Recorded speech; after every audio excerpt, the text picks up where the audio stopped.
Ina na ang mga dagkong balita sa Balitang Bisda karong Martes.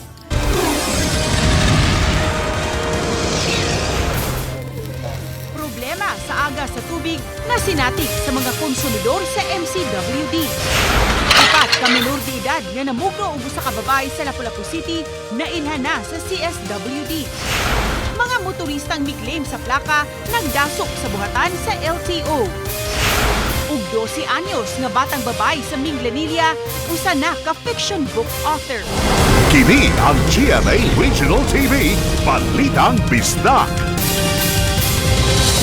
Mayong hapon, ako si Cecil Kibod Castro.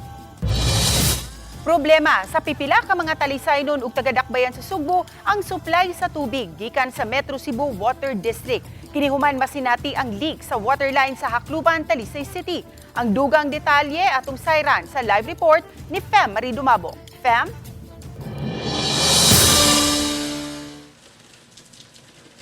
Yes, sugod sa niaging simana nabantayan ang hinay ngadto na sa way pag-agas sa tubig sa mga konsumidor sa MCWD sa Talisay City. Si Leticia Pasyon ang nidangop sa puso sa ilang silingan aron makakuha og tubig nga magamit sa pagpanglimpyo labaog sa uban pa. Ug alang sa himuong ice nga alang lang noon sa ipabugnaw nga mga baligyang soft drinks. Karong adlaw lang sukad kaganihang kadlaw nakasinati sila og way agas sa linya sa MCWD sa Barangay Poblasyon. Ang ubang dapit sa Talisay City ug Cebu City ang nawad-an og supply sa tubig sukad nitong Domingo. Wa lagi kuan ganiya pagkadlaw. Walay agas. Bali agas. Sumo na mga po sa inyong silingan na lang na puso. Kay saon man. Kusog pang ihi sa bata. Unta pagaso na yung taon. Kailoy kay mga bata to ni kabuntag. Si Marian Hinguyo ni Butyag nga sa nangaging adlaw pa nagkaproblema na sa supply sa tubig. Magpundo jud may permi kay in case bag walay agas. Magpundo may permi sa sod sa kanang mga drum ana. Apan kaganihang pasado las 11 sa buntag. Nakapanahon na siya sa pagpamubo kay niagas na pagbalik ang ilang gripo. Humanadawa sa Talisay City LGU ang taho sa nasinating problema sa supply sa tubig. Giandam na nila ang water tanker kung gikinahanglan ang pagrasyon sa tubig. Naamagani mga problema sa ilang system, hinautunta nga mas mapaspas o madali nila ang makahatag silang serbisyo sa atong mga kaigsuunan. Itong city disaster na to, no? Andam ginakanunay og naay panginahanglanon, makadali ra na maka-response pa dayon og naay mga request og asa dapita ang gikinahanglan nga urgent jud kayo nga kinahanglan sa tubig. Gipasabo sa tigpamaba sa Metro Cebu Water District nga gawa sa Talisay City nakadawat usab sila og reklamo sa pipila ka mga konsumidor sa Southern Cebu City. Nabantayan usab sa MCWD ang pag-us-us sa supply sa tubig gikan sa MCWD Haklopan Facility padung sa mga reservoir sa Lagtang Talisay City o sa Tisa Cebu City sa niaging simana. Og niadtong Biyernes lang nasuta nga adunay nag-leak sa dakong water line sa maong pasilidad. Kani siya nga pipe. This is about 29 years old na nga pipe. Steel pipe ni siya.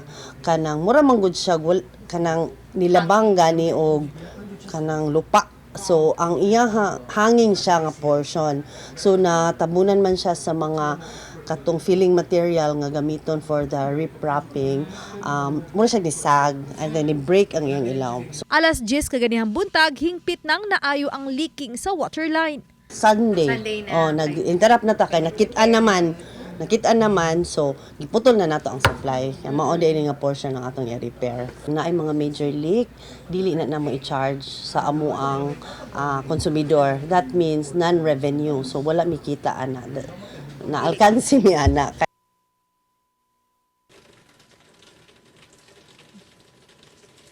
Ses gipaabot nga karong hapon o ugma mag-normalize ang supply sa tubig sa mga apektadong konsumidor samtang kundi klaro sa MCWD nga padayong normal ang produksyon sa tubig sa MCWD. Ses? Dagang salamat, Fem Marie Dumabo. Magsugod na og panakop sunod semana ang taga-LTO sa mga sakyanan nga migamit gihapon og temporary plate. Ano ang report ni Nico Sereno? Dagsa ang mga tao sa opisina sa Land Transportation Office sa Barangay Subang Dako, Mandaue City. Sagad sa among nahinabi, mituyo gyud pag-leave sa trabaho aron maka-claim sa ilang mga plaka. Kinitaliwa sa paghangyo sa LTO sa mga vehicle owners kay magsugod na sila sa operasyon batok sa mga temporary plates. Taw-taw na ka nag-follow up ani sir? Katurang naging buwan. Ano yan? Kano saan mo napalit na eh? Baka 22. 2022. Oo. So may mga 3 years. 3 years na. Wala niya kulba. Nganong day gway plaka sir? Bro, kuyawan ta. Mayaman nga. Kuyawan ta bayad ba? Ang uban na kapangutana kay napunan ang requirements kung second hand ang sakyanan. Sama nining usa nga nalipay na lang nga human mi balik-balik sa opisina, nakuha ra gyud ang plaka para sa ilang motorsiklo. Months na lang, wala gyapon. Moto nga, niyari ko dire. Bago naman ang patakaran na may mga requirements. Kaya kato pag kuha ng primero, ORCR man. Niya karon, apila naman nila ka ng mga requirements na deed of sale, mga kanang ID sa imong gipalitan, niya ID sa katumbagong owner. Matud ni LTO Regional Director Glenn Galario, dugang pang mga plaka ang nadawat nila. Gawas pa sa 160,000 nga una nang naabot karong bag-o. Nagpahimangno siya sa tag-iya sa mga sakyanan nga napalit tuig 2017 paubos, pwede sa mga district offices ang claiming sa plaka. Example sa Mandaue District Office, Lapu-Lapu District Office, or sa even sa Talisay Extension Office and other tanan nga mga district offices. Pwede gid kaay sila dito kung hain magaling sila. That's for the 2017 bilong nga mga plaka. Backlog. Ang 2018 pataas narata diri sa NRU diri sa Mandaue. Nangayog pagsabot ang LTO kay mag-inistrikto na sila sa pagpanakop. Ideally dapat dugay na hagbay na ang dakop ana, pero tungod kay daghan pa ang ato ang mga plaka, ato lang kita gaag chance ang tao sa nga massive information drive kita, and then next week atong instrikto na pasensya na gyud ang basta plate related na violations, that's 5,000. Uban ni Godfrey Relien, Nico Sireno, Balitang Bisdak. Gisugda na sa pagsusi sa City Agriculture Office ang kalidad sa dulan 400 ka mga sako sa bugas nga nakatambak lang sa usa ka warehouse sa Mandaue City.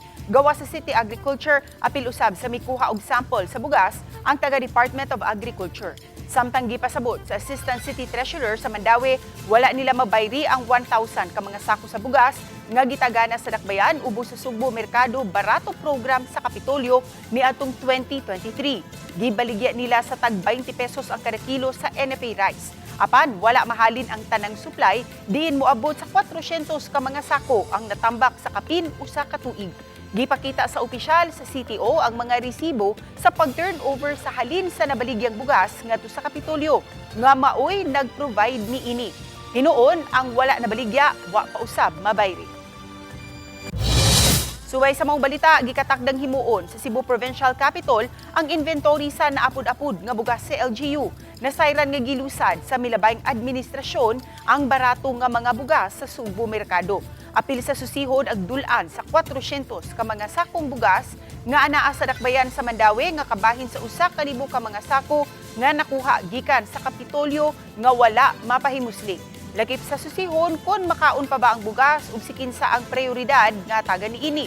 Nasayran nga adunay 10,000 ka mga sakong bugas sumay ang gipang apod-apod sa Kapitolyo ngadto sa mga LGU kinsa morimit sa halin ngadto sa Kapitolyo. Gikumpirmar usab sa PSWDO nga tag 2 ka kilong bugas ra ang gitugot nga mabaligya ug katulang ang adunay QR code ang hatagan base usab sa lagda aron di magbalik-balik ang mga tao. I-review na mo ang policy na giset at the time. So, balikan na mo, and then balikan sa na mo ang performance sa city, Mandaue City. Basig yun na ay beneficiary ba na wala nakadawat, dapat sila makadawat. Ang role sa PSWD regards to sa itong NFA rice, the office is in charge for the distribution sa ato ang mga NFA rice. We will be considering the number of the indigent families gibase na to sa listahanan sa PSWD. Kini ang GMA Regional TV, Balitang Bisdak.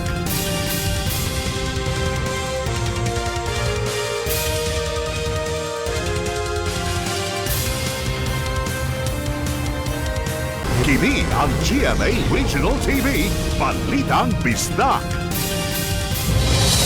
Sa Basak, Lapu-Lapu City, 13 anyos nga babay gitabangan og bugno sa upat usab ka mga minor de edad.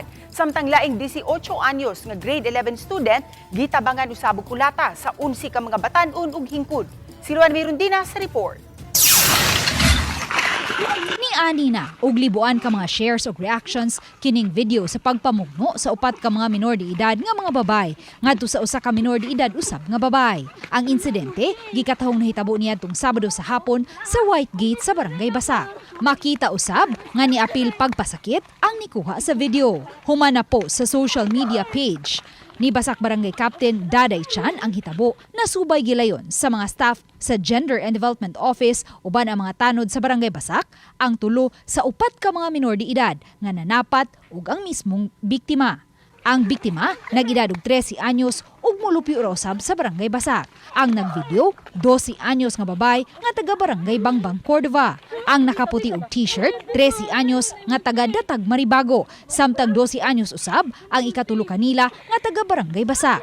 Samtang ang naka-red shirt nga mo'y unang nanapat wa pa malukit hangtod karon apan nasayran nga nag-edad kini og 14 anyos. Until karon jud ma'am sige pa migpangita kay ang bata murag kanang balhin-balhin og kanang barangay. So ang amahan pud nitabang pud sa amo apangita sa iyahang anak. Sa phone interview, gibutyag sa biktima nga daw gibaligya siya sa iyang amiga kinsa mo'y nagdaka niya sa dapit na hitabuan. Napumiga na ako kay nagikuha notebook. Kaya gikuhan man ko. Sugatan man ko na ingon sa kuyog ko. Iglin na kay kuan daw na daw sa bugnoon. Kuyog man ko. Kay abi man ako na si Claire bugnoon. Unya, paguman ako diyo ito.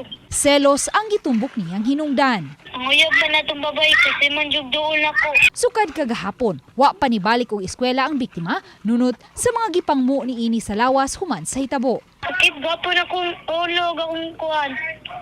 Ang kugo, isugmag mang jud akong kuan. Liog. Samtang ang tulo ka mga minor de edad gidana kagabi sa Home Care for Children aron ipaubo sa intervention ug mapasabot sila sa salaod nga ilang nahimo. Nga while nga naa sila didto, continue gihapon ang ilahang pag-eskwela through modular. Nga need na mo nga kanang ianha lang diha unsa ka at least ba dili pud maputol ang kanang ilahang pag-eskwela. Sa Pikas Bahin, nidangup usab sa Barangay Basak kining usa ka 18 anyos nga grade 11 student human giingong gitabangan og kulata sa 11 ka mga lalaking sagad mga minor de edad pasado alas 11 kagabi. Matud siyang inahan, posibleng gidumtan ang iyang anak sa mga batanong sospek nga gibadlong niya niadtong milabayng buwan kay nihangyo kini og sabaw sa tindahan nga iyang gitrabahuan. Tapos ayun na, minura na niya ako, parang mga 10 times o higit pa. Tapos sinumbong ko sa anak ko, sabi ko, nak, ang kanang mga bata, minura ako kanina. So nag-abot sila, hinabol niya. Paghabol niya, binabato kami ng malalaking bato. Tapos sabi ko, tama na nak, tama, halika na dito. Ganun ko siya. Tapos nag-stop na ron dahil kinausap sila ng ate-ate nila dun sa Hawaiian, na wag aanuhin ang anak ko. Ug kagabi, samtang naglakaw ang biktima ug ang iyang classmate, kalit siyang giatangan sa grupo ug gitabangan og kulata. Nalipong ko niya, sakit kaya akong lawas. Asa may unang gisumbag mo, sir? Diri sa nang, di ka tarog lakaw. Usa sa mga gitumbok nga nangulata sa biktima, kining 16 anyos nga lalaking nakuhaan og kutsilyo kinsa nasubay sa mga tanod sa barangay human sa hitabo. Laing sospek kining 14 anyos nga lalaking bag-uhay lang usab nakagawas sa home care facility niadtong Agosto 1 tungod sa pagpangawat. Ang duha, temporaryo unang gibutang sa in-house facility sa Barangay Basak. Dili to tinod Dito tinod. Wala rami ato na nisunod rami ato na among rami ba kay sila tinong latad to na among rami kay nagkuyog ni uban man may paglingkod pero lain to sila na among rami kay na kita man sad mi nga nagsunod-sunod. Gatanaw pa ko una nya katong ni kuan ang dako iya nang gi hapit na niya dong gaba ako nang gikuan ayo ni lupti nya akong gikuan siya gi uwang nako siya nya kuan siya ni baro gi tabangan siya ni to man yung dugo sing inom. Ang naasoy mga minor de edad gikatakdang dadun usab ngadto sa CSWD aron ma-refer sa home care facility for children. Ang basak na adyo siya curfew. Nya kini pud sa mga bata kanang bantayan lang ang curfew. Nya kahuman manggawas. Muna at least kagabi nasakpan jud namong isa. Uban ni Godfrey Relien, Luan Merondina, Balitang Bisdak. Usa ka babaeng OFW nga gikan sa nasod sa Japan ug nagbiyahe paingon sa Negros Oriental ang namatay sakay sa usa ka bus. Ani ang report. Wanay kinabuhi ang 41 anyos nga OFW nga babae dihang gipukaw sa konduktor sa bus nga biyahe paingon sa Dumaguete City kagahapon sa buntag. Ang OFW nga padulong muuli sa ilaha sa Barangay San Isidro Manhuyod, Negros Oriental. Sigon sa investigasyon sa kapulisan, ang babae usa ka OFW sa Kuwait base sa mga nakuhang dokumento sa iyang posisyon. Taas-taas og biyahe ang babae gikan sa Kuwait nga padulong sa Japan ug didto na nanukad padulong sa Manila paingon sa Sugbo. Og pag-abot niya sa Sugbo, misakay kini paingon sa bato, di nahimutang ang barge paingon sa Tampi sa San Jose, Negros Oriental. Gikan sa Tampi, misakay na sab siya bus paingon sa Dumaguete City.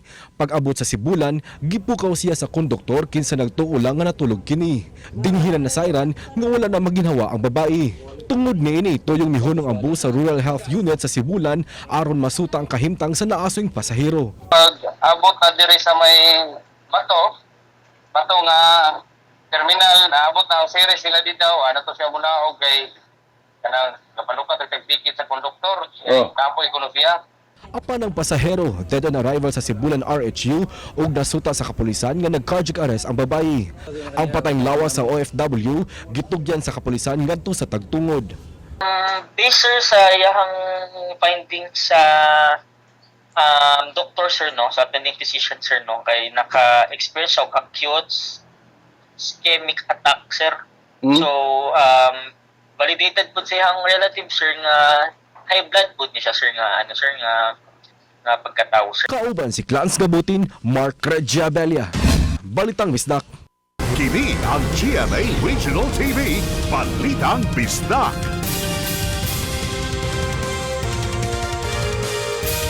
Kini ang GMA Regional TV, Balitang Bisdak. Gireklamo ang usa ka sakop sa Lapu-Lapu City Police sa tulo ka mga minor de edad nga mibitad ug misuway sa paglumos kanila samtang nangaligo sa usa ka resort sa Barangay Marigondon, Lapu-Lapu City. Ang naasoyng pulis naligo usab sa dagat niadtong higayuna apan mihimakak sa pasangil. Si Luan Merondina sa report. Gidak sa City Prosecutor's Office ang gireklamong pulis nga may ranggong patrolman aron mapaubos sa inquest proceedings. Kini human gireklamo siya sa tulo ka mga managhigala nga nanag-edad og 16 anyos nga nangaligo og dagat kagahapon sa hapon dito sa usa ka resort sa Barangay Marigondon. Kalit lang matud pa silang giduol sa pulis nga naligo usab og dagat niadtong higayuna o gibitad o giswayan paglumos. Ako na po niyang gisunod kanang gidiretso ko niya kabot akong ulo niya gidasok mi. For me 3 times ang iyang pagdasok sa kuha. Yan sa kung usa ka friend na siya kay kaduha. Giana mi kanang kalit niya kami kay na question mi like unsa mo nabuhat. Dugang sa mga biktima, nakahibaw na lang sila nga usa di ay kining kapulis kay may ubang mga nangaligo usab sa dagat niadtong higayuna nga nireklamo sa gihimo sa pulis ngadto kanila nga gihulagway nilang nakainom. Ato rami nakaibaw na pulis siya kay katong nakadungog mi sa rumors nga naka-argument na dito sa kuan sa parking lot kay dili raman sad kami ang nabiktima sa kuan sa iyang pangharas. Napoy lang mga batan-on na iyang gikuan gihilabtan. Apan ang pulis sa iyang bahin ni pasabot nga igo lang niyang gibadlong ang mga minor de edad nga di magpalawom kay kusog matud pa ang sug sa dagat niadtong higayuna. Ang katong mga bata gusto nila maligo dito sa lawom. Ya, wa man ta nailabot ta sila nga natingapit ako nga sila may nireklamo nga di man na sila mao akong ipagkasabaan. Sa pangutana, kung nakainom ba siya niadtong higayuna?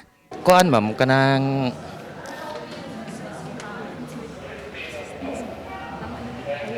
Sige, thank you.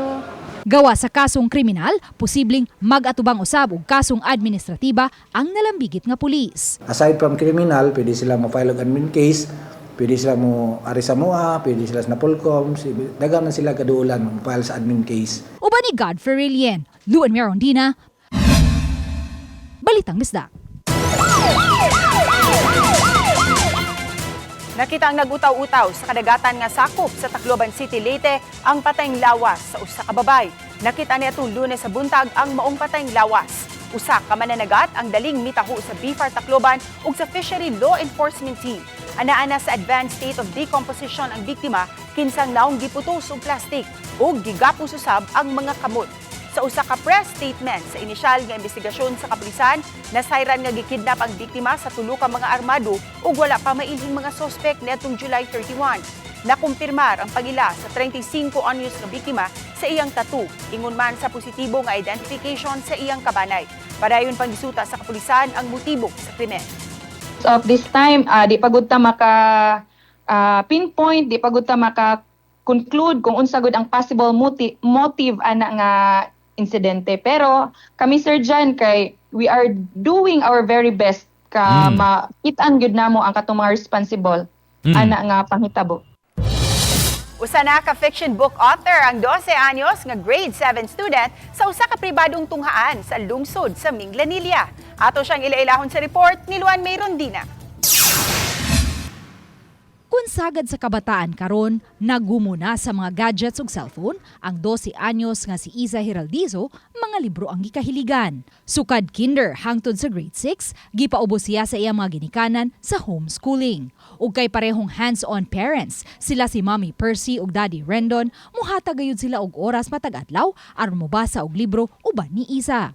Busa di na ikatinga pa kun nganong sa linghod nga pangidaron, nadiskubrihan na ni Iza ang iyang pagka-bibliophile o ang pagkahilig ng mubasa sa nagkalain-laing mga libro. Apan iyang giangkon, paborito niya ang mga fantasy o mythology books. When I was a little young pa, like 5 or 6 years old, napalit ba kami og kanang fiction fantasy na book. And then I finished it in one setting.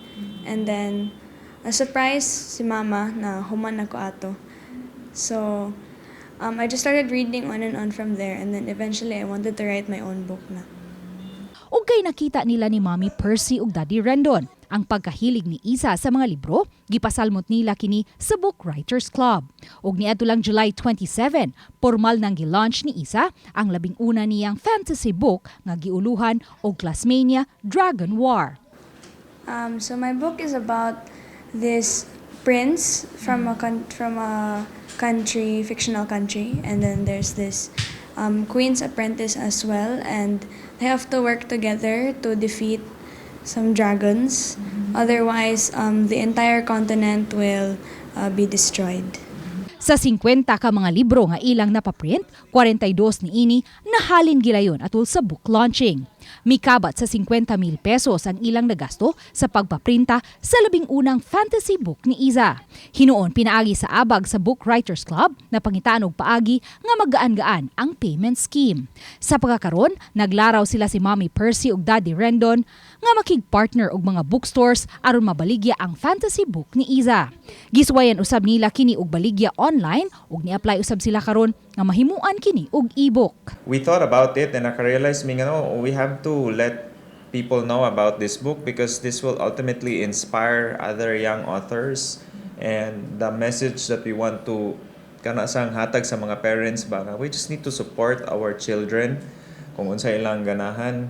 Aminado si Mommy Percy nga dakong hagit karong panahona ang pagpamaligya og libro kay mga gadgets naman ang gikahiligan sa kadaghanan ug may daghang mga e-books na usab.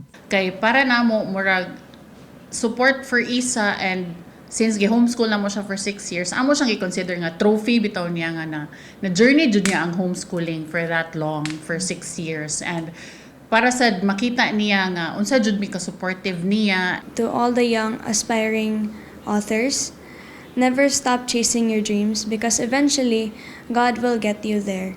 Uban ni Cleofer Lumayag, Luan Merondina, Balitang Bisda. Patayang usa ka job order employee sa Cebu City Hall human siya gipusil sa wa mailhing sospek dihang nisud na sa iyang pinuy-anan sa Barangay Suba sa Dakbayan sa Subo kagabi. Ang biktima nag-edad og 46 anyos ug minyo. Base sa investigasyon sa kapulisan, gingong adunay usa ka lalaki ang nisunod sa biktima dihang misud kini sa iyang pinuy-anan ug didto gipusil sa makadagang higayon. Usa sa anggulo nga gisubay karon sa kapulisan ang giingong matud pa pakigrelasyon sa biktima sa usa ka babay. Dugang sa pulis, nakadawat na usab matud pa siya ug pagpanghulga sa wala pa mahitabo ang krimen.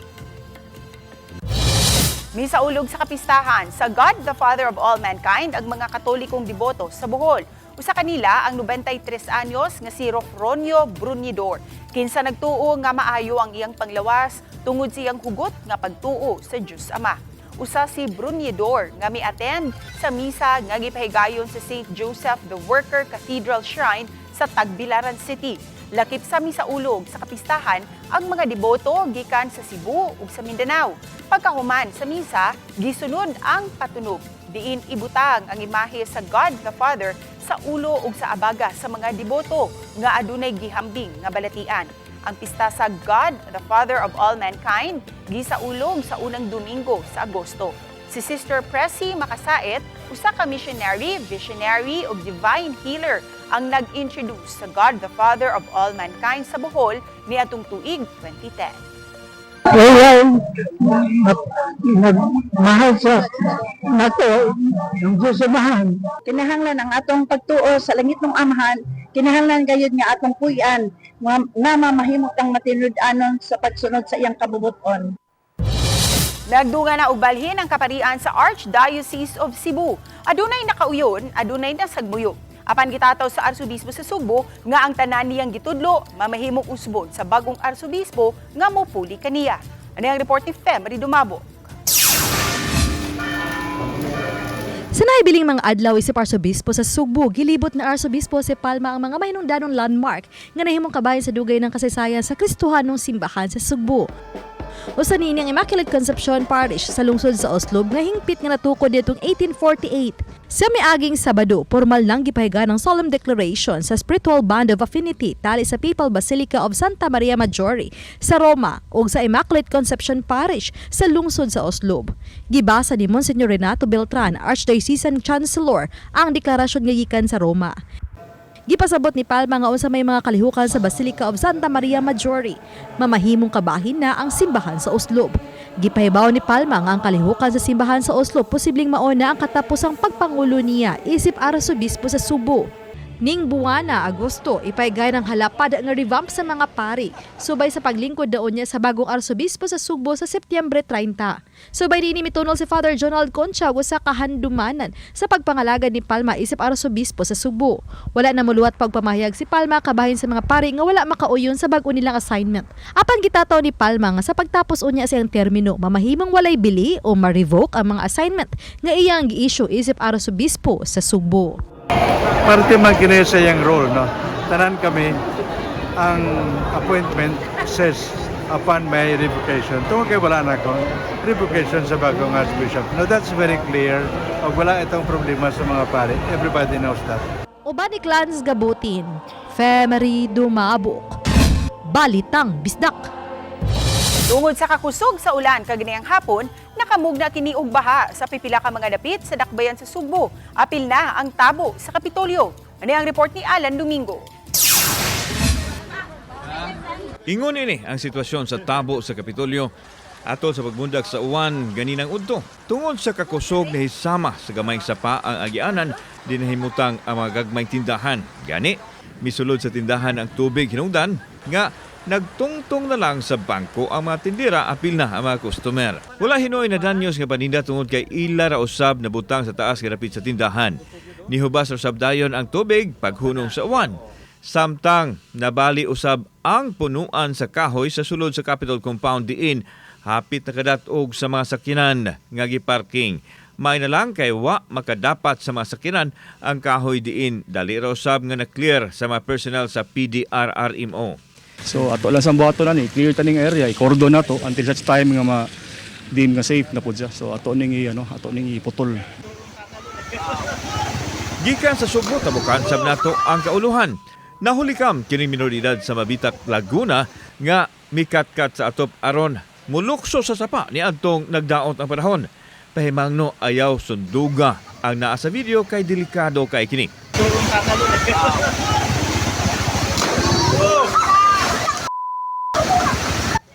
Gawa sa peligro, may pahimangno usab ang Department of Health nga dili maligo sa mahugaw nga tubig tungod kay delikado kining makakuha og sakit sama sa leptospirosis. Kauban si Rod Prado, ako si Alan Domingo. Balitang Bisdak. Napili nga Best City Police Station ang Talisay City Police sa Tibuok, Region 7 atol sa pagtapos sa 30th Police Community Relations Month. Tungod niini, sila ang murepresentar sa tigi sa ubang City Police Station sa ubang mga rehiyon sa Tibuok Nasud. Sila usab ang nakakuha sa Outstanding Police Community Affairs and Development o PCAD sa Tibuok Rehiyon. Nakuha usab nila ang maong mga award sa provincial level. Ug ang Best Senior PNCO of the Year ang usa sa mga personnel sa Talisay City nga si Police Master Sergeant Marjorie Bero. Ug special award alang kag Cyril Velasco, ang Pangulo sa Talisay City Advisory Council.